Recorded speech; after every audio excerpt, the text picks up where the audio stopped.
Hello and good day to all of you. So in this video lecture, we are going to learn about the origin of Earth rotation and also the revolving of the Earth. And also we look at what are the reasons which is affecting to slow down the rotation of the Earth. So before starting the lecture, we have two learning outcomes for this piece of lecture. So the first objective is to learn and understand the Earth rotation, revolution, and also the tilt angle, how much is tilted, and what are the effect of this rotation and revolution of the Earth.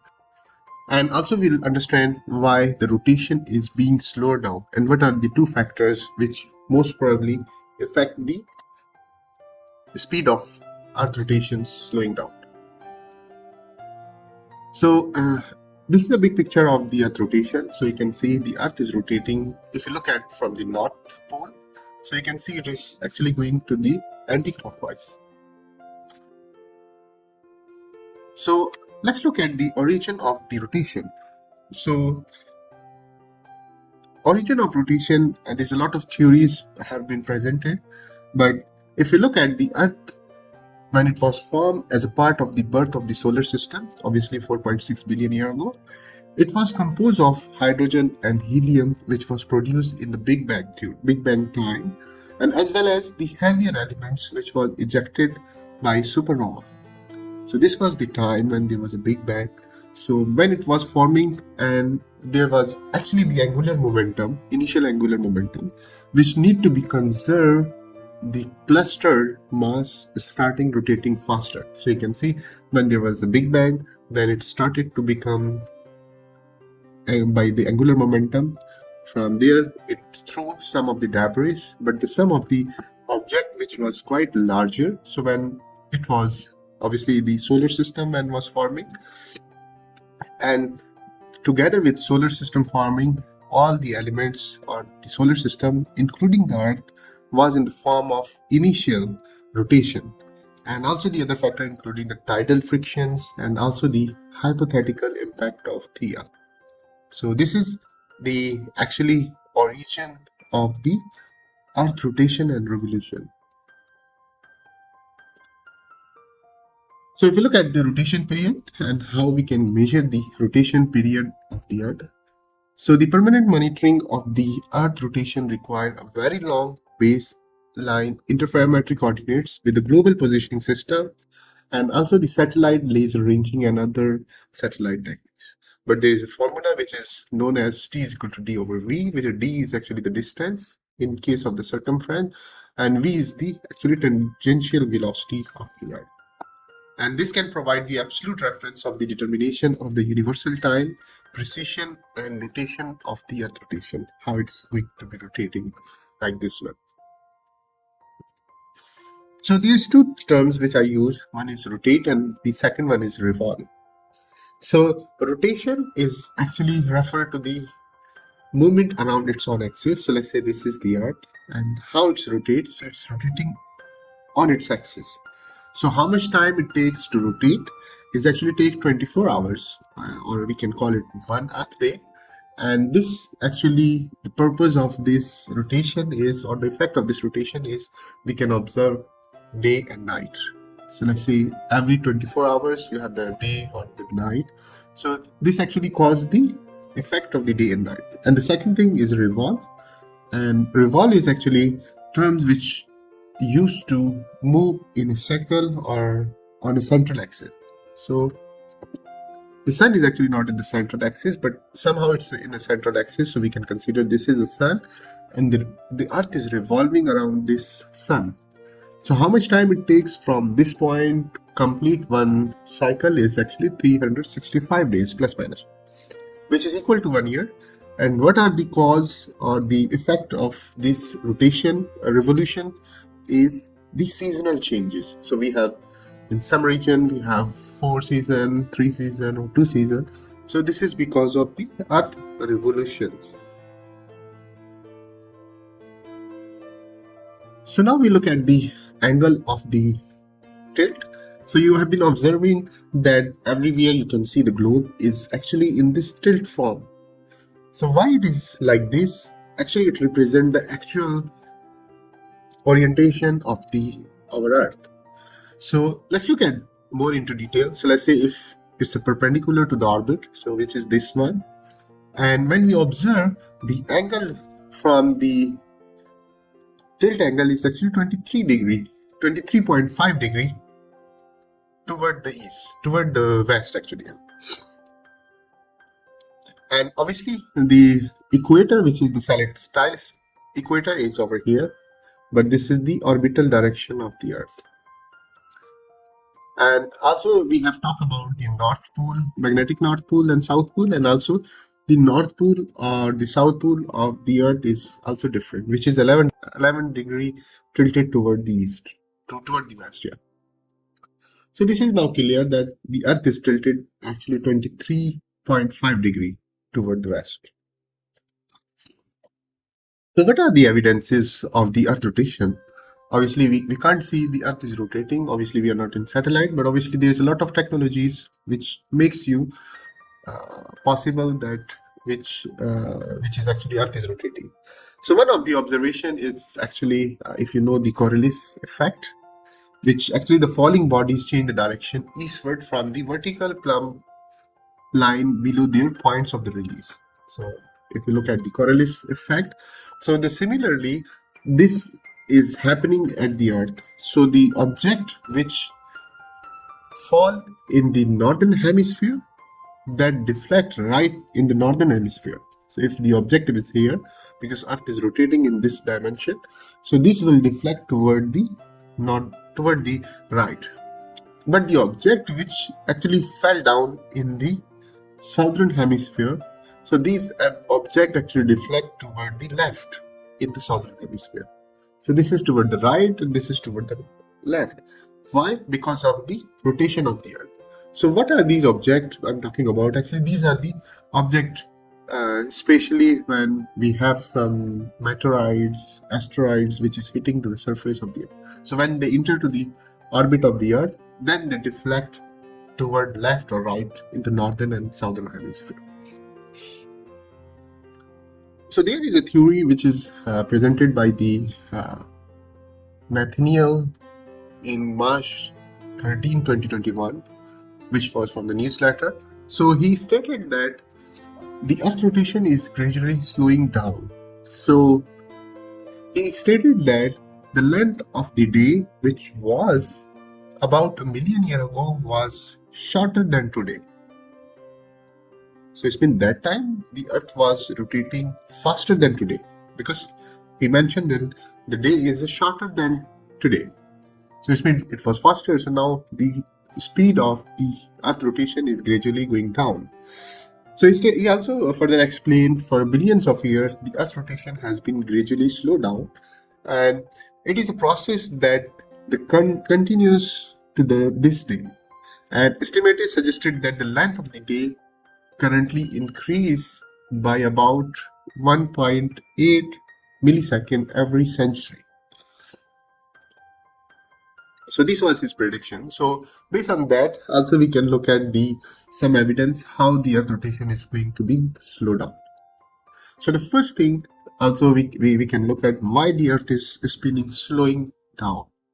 So the first reason, it is because of the moon exert the gravitational pull on the planet. So if this is toward the moon, and obviously it has some gravitational attraction, so this exert the gravitational attraction to the moon, to the surface of the Earth, which cause rotation of deceleration since the moon is gradually pulling away.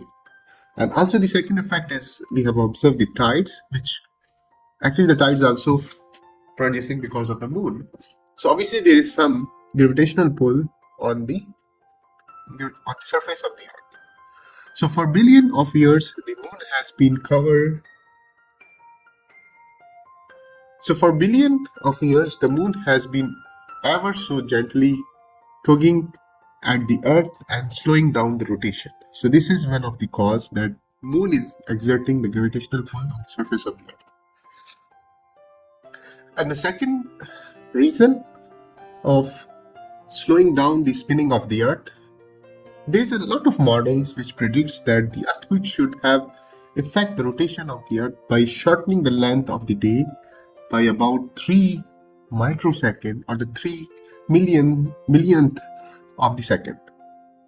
So this happened because of the during of the earthquake, one of the plate, that is obviously the Indian plates we are going to present, and the subject beneath the another plate, which is the Burma plate, so which is actually referring to the earthquake which was happened in 2004 in Sumatra.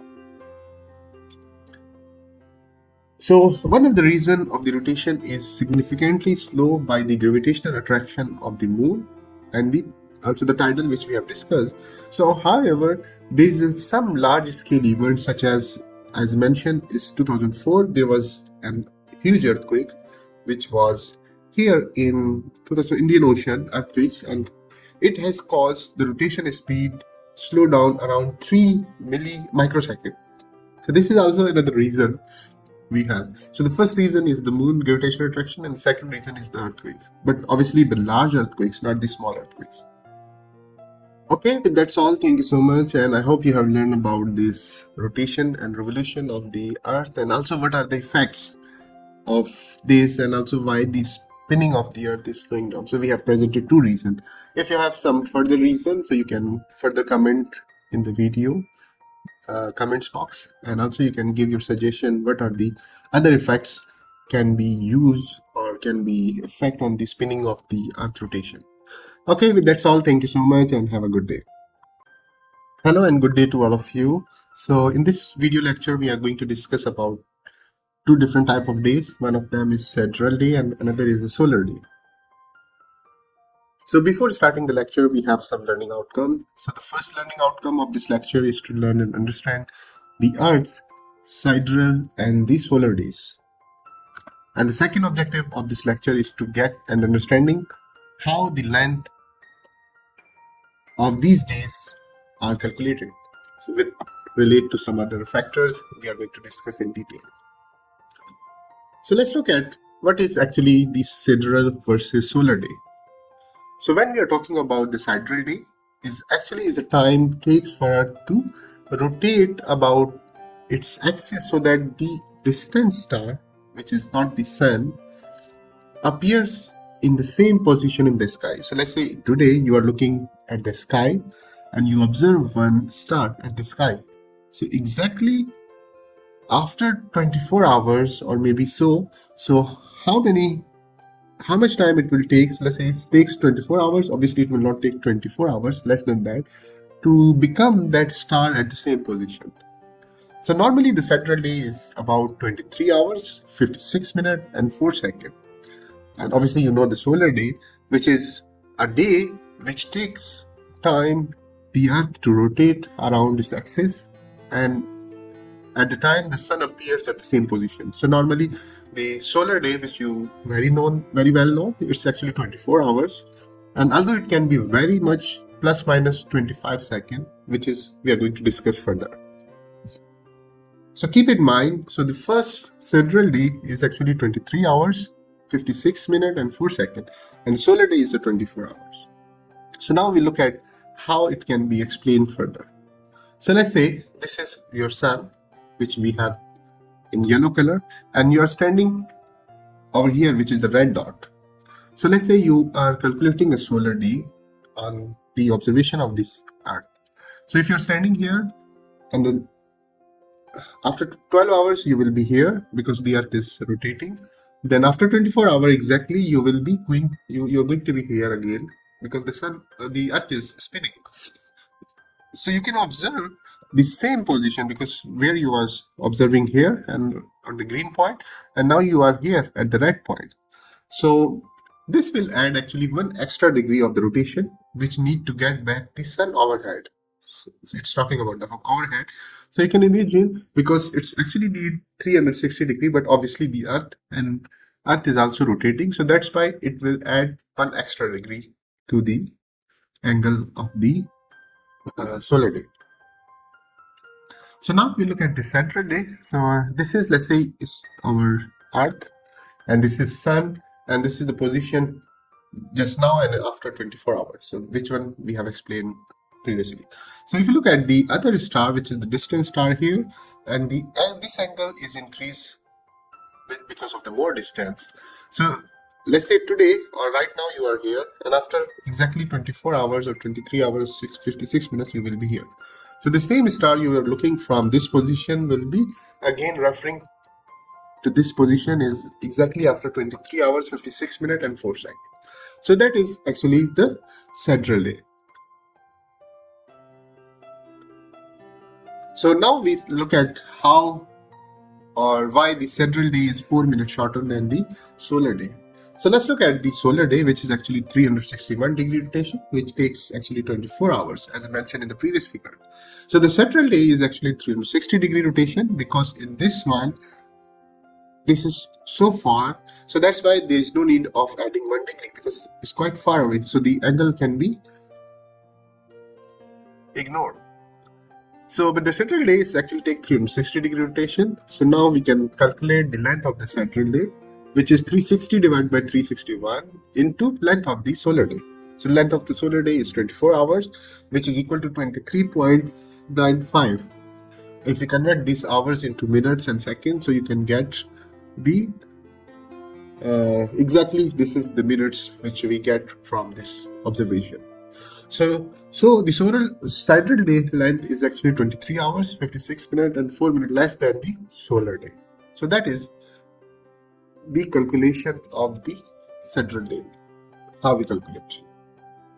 So now we look at the rotation speed difference. So recently, it's not recently, but in last decades, 1999 to 2005, the average annual length of the mean solar day in excess of 86,400 SI second has varied between 0.3 millisecond and 1 millisecond, which must added to both the stellar day or the sidereal day or the solar day, which means it's actually the negligible, but still you have to be account 0.3 millisecond or 1 millisecond, and 1 millisecond in the 0.3 millisecond is for stellar day and this is for the sidereal day. So the equatorial radius of the Earth in the World Geodetic System, which is WGS 84 ellipsoid, is actually this amount, 6 million something meter, which multiply the Earth equatorial radius by its angular velocity yield Earth rotation speed at the equator is actually 465.1 meter per second and also 1674.4 kilometer per hour. So either it's meter per second or kilometer per hour. So you can have this speed at the equator of equatorial rotation of the Earth. So with that's all, I hope you understand the solar day and central day, and also how we can calculate the solar and central day. With that's all, thank you so much and have a good day. Hello and good day to all of you. So in this video lecture, we are going to look at how we can prove that the Earth is rotating. So obviously we have some experiment based on the previous scientists. So we are going to explain the first two experiment, which is one is related to the Hooke's, and the second one is Foucault pendulum, so which is the most popular experiment which proves the Earth rotations. So the first experiment, which is actually the experiment of the Earth rotation, it was done by the Hooke's, which was unsuccessful, but actually he did it in 1679 and by the suggestion of the Newtons, and he tried to calculate the half millimeter eastward deviation of a body which is dropped from the 8.2 meters long or the tall.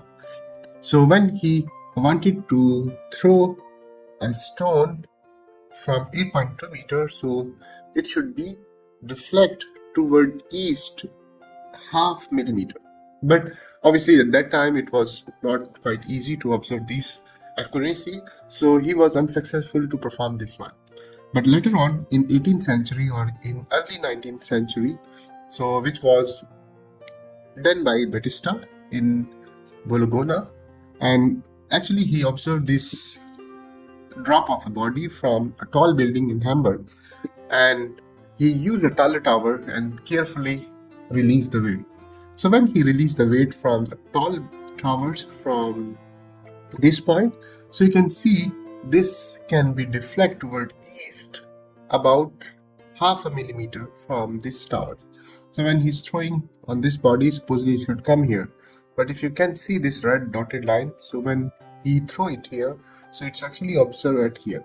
So it's reflecting toward east because of the earth rotation. So this is one of the proof which was actually shows that the earth is rotating. Obviously there is some other factors like the resistance of the air which was neglected during that time. And the second experiment, which is the focal pendulum. So this is the most celebrated test of the earth rotation. In the focal pendulum, it was built by the physicist Leon Foucault in 1851, and which was consisted of an iron sphere suspended 67 meter from the top of Pantheon in Paris. So this is actually the Pantheon building, and this was the focal pendulum, and which was hanging from a wire or the rope about 67 meter from the top, and it can be observed how the pendulum moves. So because of the earth rotation under the swing pendulum, the pendulum plan of the oscillation appears to rotate at a rate depending on the latitude. So obviously the rotation of the earth is not constant everywhere. So every latitude has a different measurement of the earth rotation. So let's say if you're talking about the Paris, which is this place, and the rate of the change is 11 degrees clockwise per hour. But if I move to the equator, so you will observe more. So this is one video which I'm going to show. It is an experiment which was done about 32 hours video, and he compressed it into he compressed it to 460 time fast, 480 time fast, and every 8 seconds he observed, because it takes 8 seconds to come to the correct position.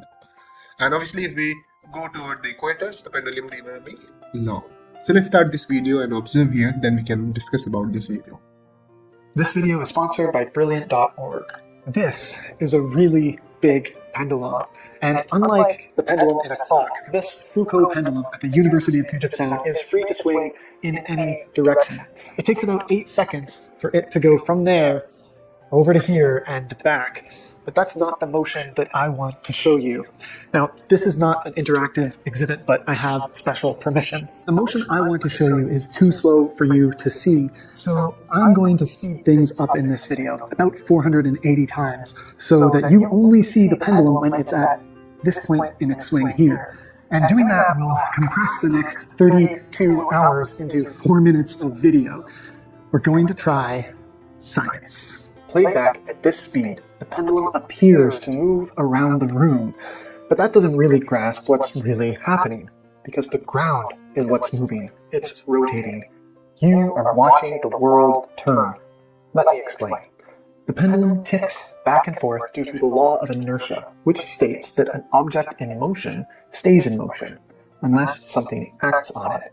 So the pendulum continues to swing along this plane of motion, and from its point of view, it's just swinging back and forth along that same plane. From the pendulum's point of view, the ground is what's moving. Now, while that's incredible if you ask me, it can also be hard to grasp, so I want you to picture this. A Foucault pendulum placed at the North Pole would appear to complete a clockwise circle once every 24 hours, as the Earth completes a day by rotating beneath it. But that isn't always the case, because at the poles, the relative rotation between a pendulum and the Earth's axis is at its maximum. So the closer you move a pendulum towards the equator, the longer it takes for a so-called pendulum day to take place. That's the amount of time it takes for a Foucault pendulum to move around the room, as it were.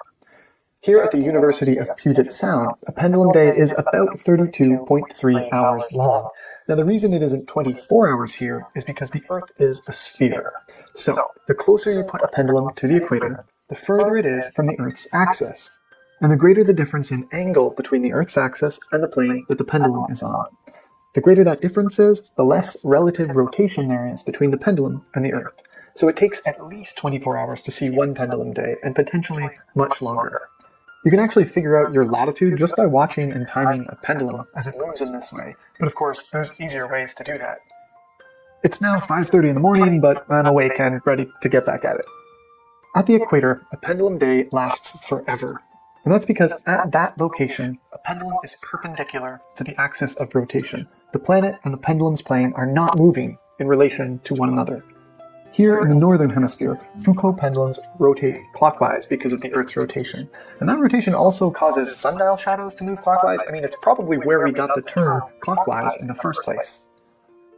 If we put a pendulum at the South Pole, it goes counterclockwise, but again, it takes 24 hours. We talk about the sun rising and setting, but that only appears to happen because of Earth's rotation. And up until this experiment was done, we could only assume that the Earth was spinning due to our observations of the sun, of the moon, and of the stars. But no one had figured out how to do an experiment to actually test that until 1851, when a physicist named Leon Foucault came up with this. And that provided the very first simple proof that the Earth rotates. He did all of that using nothing but a pendulum. And if you ask me, that is pretty remarkable. And that is a pendulum day. Now, it's worth noting that most Foucault pendulums on display, like this one, have an electromagnet at the top. But that's just to keep them going forever. You could just use a normal pendulum to do this experiment and get the same results. It just wouldn't last as long. And maybe that's a good thing, because this took me a long time. In this video, you have observed that how this pendulum move around the room. I mean, you have to look at this around the whole room. So it started from here, this motion, then it's moving here, here, here, and all the way to this point. So it takes like 32 hours for at this specific latitude. But if we move to another latitude, so obviously it will be keep changing. So that is actually the second proof which makes possible that the Earth is rotating. So otherwise, if Earth is not rotating, then the pendulum will not be keep moving in the other directions. And so we have done these two experiments, or learned two experiments. The first one is falling of the object from the tall building, and the second one is the Foucault pendulum. So these two proves that the Earth is rotating. Okay, that's all. Thank you so much, and I hope you have learned this topic. Thank you so much, and have a good day. Hello and good day to all of you. So in this video lecture, we are going to learn about the gravity itself, and also we look at the Earth gravity, and also what are the methods to measure the Earth gravity and which formula we use for gravitational field of the Earth. So before starting the lecture, so we have learning outcome. So the first objective of this lecture is to learn and understand the Earth gravity and gravity anomaly causes. And the second objective of this lecture is to know what are the factors which change the value of gravity with the different latitude, longitude, or the place of the Earth. And the third objective is to explain about the gravity formula, how we calculate or how we generate the gravity formula. So let's look at what is gravity. So if you look at the definition, so the gravity is actually measured as how fast an object accelerates toward each other. So the average gravitational pull of the Earth is 9.8 meter per second square, so which is the average gravitational pull of the Earth. So the gravity is the force by which a planet or a body draw object toward its center. So in case of our solar system, so we have the main object, which is Sun, in the middle, and it's attracting all the planets toward the orbit of the Sun. So that is the gravity of the Sun. So the force of gravity keeps all the planets in the orbit around the Sun. But when we are talking about the gravity of the Earth, so the example is the Moon. So Moon keeps rotate around the axis of the Earth. So that is because of the gravity of the Earth. So if you look at the gravity of the solar system, or the general gravity in the solar system, so the gravity or the gravitation is a natural phenomena by which all the things with mass or energy, including the planet, stars, galaxies, and even the light, are brought toward one another. So in case of solar system, we have the Sun. In case of galaxy, we have something in the middle, so around that everything is rotating. But if you're talking about the Earth, so the gravity gives weight to the physical object, and the Moon gravity causes the ocean tides, which we have discussed in the another lecture about the tides and what are the factors of the Moon on the tides. So now we look at closely to the values of the Earth gravity. So first of all, the Earth gravity is denoted by G, which is italic G. So its strength, usually quoted in terms of acceleration, it gives to falling body. So in a system international unit is meter per second square, or also we can it can be known as Newton per kilogram. How much is the force? And it has an approximate value of 9.81 meter per second square. So which means that ignoring the air resistance, the speed of an object which is falling from the space toward the earth only because of the gravity, so the earth's surface is increasing about 9.8 meter per second. So just to give you an idea that, let's say if we throw something, and obviously there are some other factors such as air resistance or the body weights. So these things are not exist, then the falling object of a body is 9.8 meter per second. So let's say if I throw something from here to here, so it will take like 9.8 meter per second square time to fall down that object toward the earth. So this quantity is informally known as the little g. So obviously, as I mentioned, so don't be confused with the g. So g is actually small and italic. So there is another g which is normally used for the gram. So that is the different g. And the capital G is known as the gravitational constant. So now look at the gravity role on the moon. So as I mentioned, if you're talking about the solar system gravity, so sun is at the focus, but when we're talking about the earth gravity, so the earth is focus, and because of the gravitational pull, so the moon keeps in the orbit. So let's say if there is no gravity, or if the earth lost the gravity, then moon will go in this direction. So if it is here, because there is no gravity, but actually the gravity is here, I mean the presence of gravity is there in the earth, so that's why it's bring to the here. So that's why this moon keeps revolving around the earth. Further looking at the other earth gravity's values, so there is a direct relationship between the gravitational acceleration and the downward weight forcing experienced by an object on the earth. So the precise strength of the earth gravity varies depends on the location. So it doesn't mean that at every location the gravity value will be the same, but there are some local factors and the regional factors which makes the earth gravity values changing. So the average gravity value is 9.8 meter per second square, or if you look into the feet, it's 32.1740 feet per second square.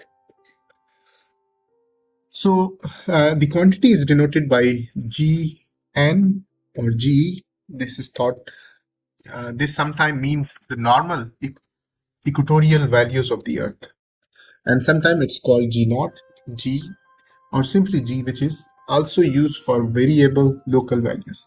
I mean the main gravity value, which is the gravitational constant 9.8, is denoted by G italic small, and but the other values, which is the local gravity values, which can be explained by G and Ge, G naught, Ge, or simple G. And obviously, as mentioned, its symbol is G, which is should not be confused with the G, which is the normal small g, which is the abbreviation for the ground. So this is a globe, and it's a moving globe. So it's a very nice figure, which animation which explain actually about the gravity values of all over the world. So this was captured by the NASA during the GRACE mission, showing the deviation from the theoretical gravitational values of an idealized smooth Earth, which is called the ellipsoid.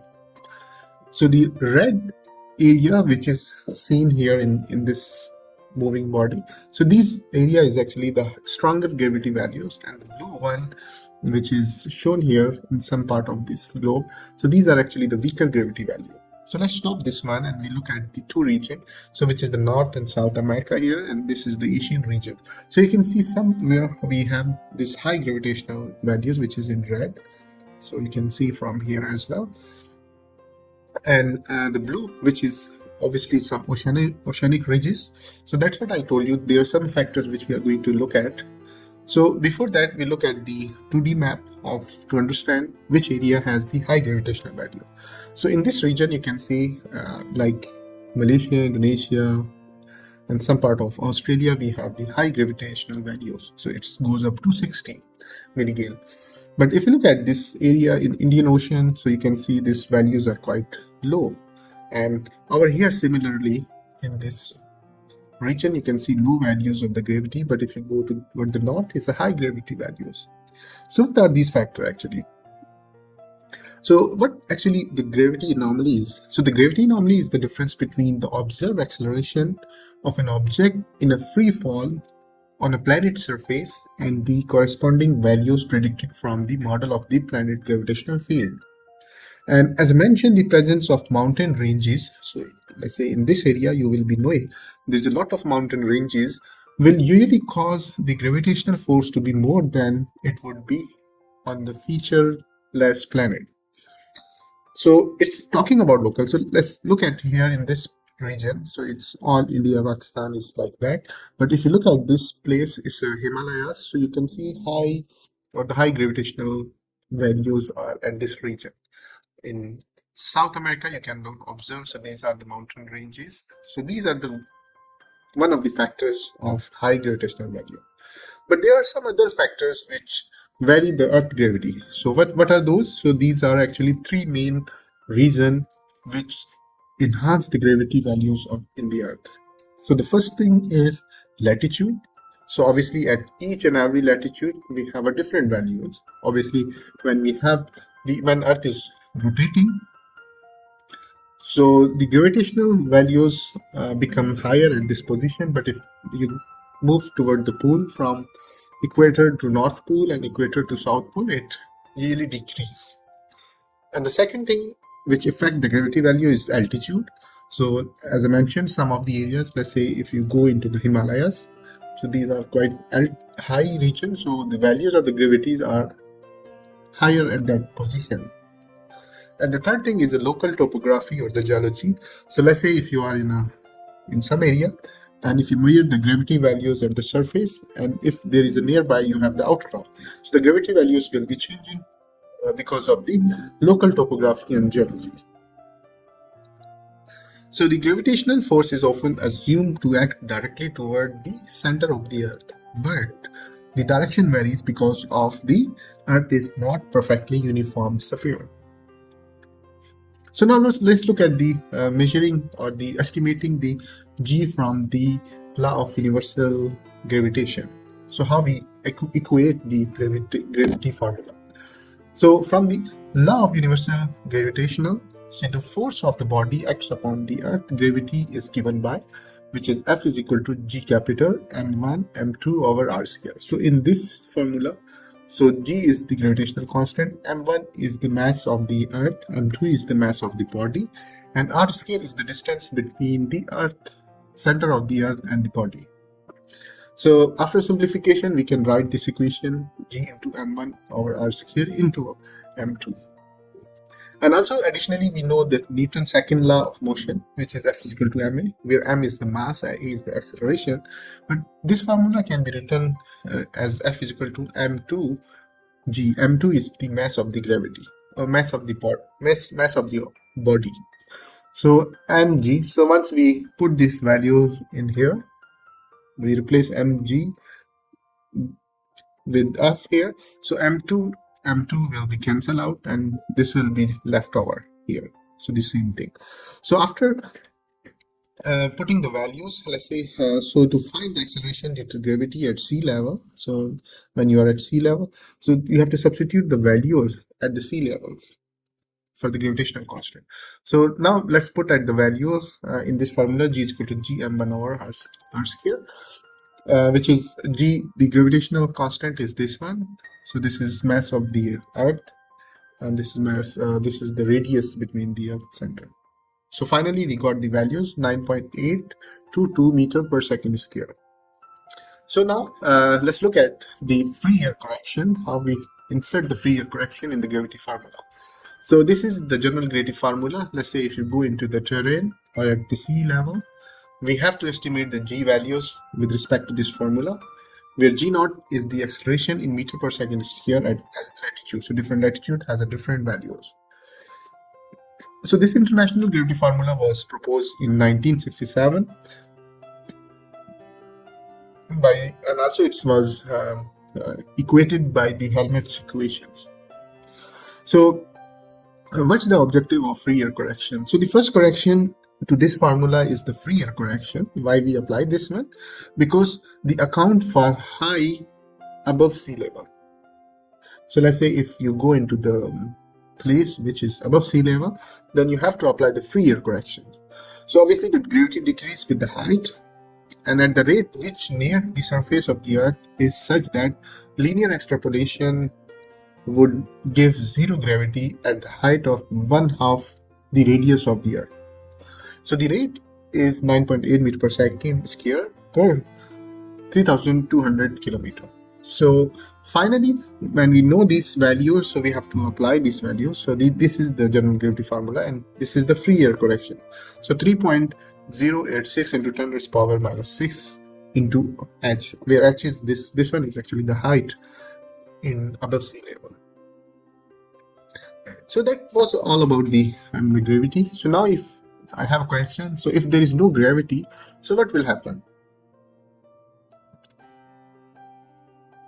So this will happen actually. So with the earth, actually this guy will be standing here, and this has to be hanging below the earth, obviously, if there is no gravity. So the gravity is actually a blessing for us, so we can stay on the earth and everything is like here. So if you go into the space, there is no gravity, so you will be floating around. So gravity is actually the fortunate things for us to be stable on the earth. So everything is stable because of the gravity in this earth. So with that's all. Thank you so much, and I hope you understand the gravity and what's the value of gravity in our life, and also what's the factors which change the gravity values. But that's all. Thank you so much.